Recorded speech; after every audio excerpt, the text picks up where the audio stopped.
When the Romans fought the Celts of Anatolia, a female Celt was captured and wronged by a Roman soldier.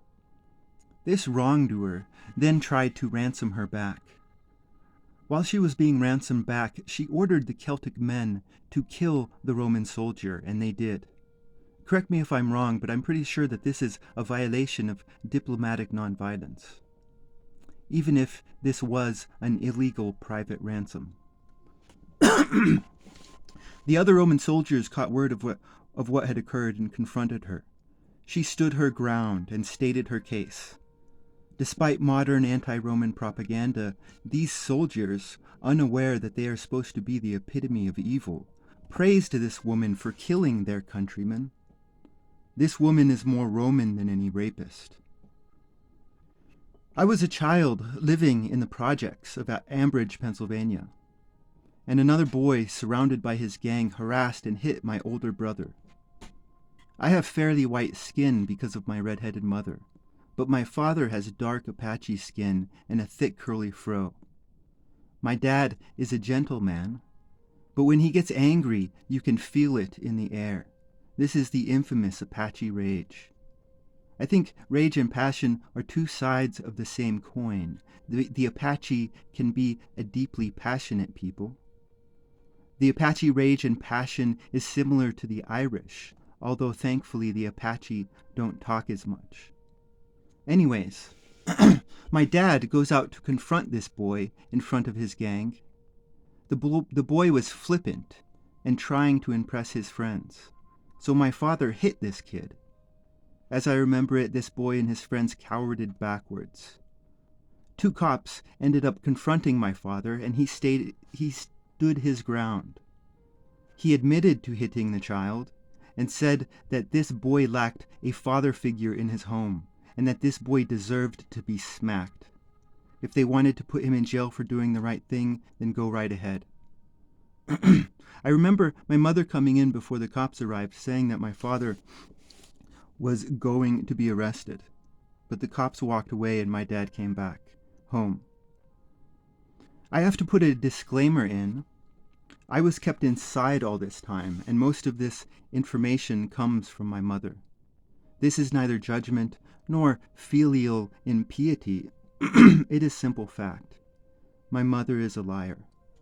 Plus, I don't have a good memory because I was a black sheep and nobody loved me. I think my dad is a good blind man, but I am an Irish Apache. He and I had our little Apache war. Anyways, disclaimer done. For full story, see others. Regardless of the truth of the story gives the point I want to make. The word MGTOW, like many a word today, is a misnomer. There are many who make up the MGTI or MGTOWI. Some men revel in a world without love. Other men are coping with the loss of romance, when all evidence demonstrates that romance is slavery. When it comes to God or the heavens, I am a believer. The word belief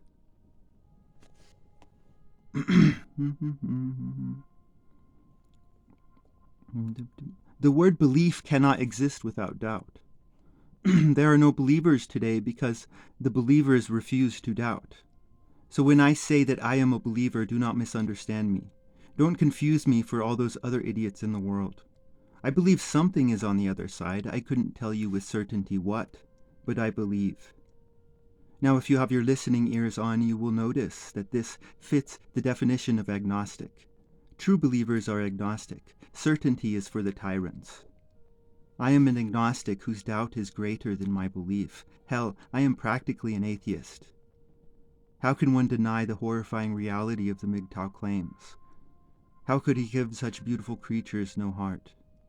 If that Celtic woman were alive today, she would kill the man who tried to poison her son. On that day, I would believe in God again. I would commend many MGTOW thinkers on their perception and deepness of thought. But I would lodge two complaints. Complaint number 1. What is the exact difference between nurture and nature? Values drive us, and if values are materialistic, then you will have materialistic behavior. If values are worldly, then you will have cowardice, because death or punishment would be feared. Now, in condemnation of worldly, we do not need to necessarily impose spiritual. We could also say higher rational values so as to not offend our good atheist. Now, I am in no way giving my own definitive knowledge on the subject. I don't claim to know the difference at all. All I am saying is that I have never heard a satisfactory word on this. It may be out there. I think if women did start acting like this Celtic woman, then MGTOW would be forced to revise some of their statements. Until then, MGTOW, I stand by you.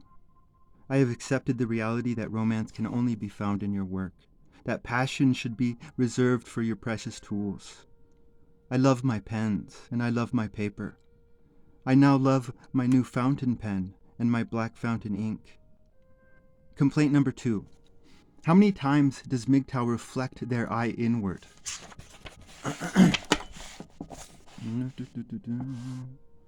How many men can claim to be as brave as the story of my father above?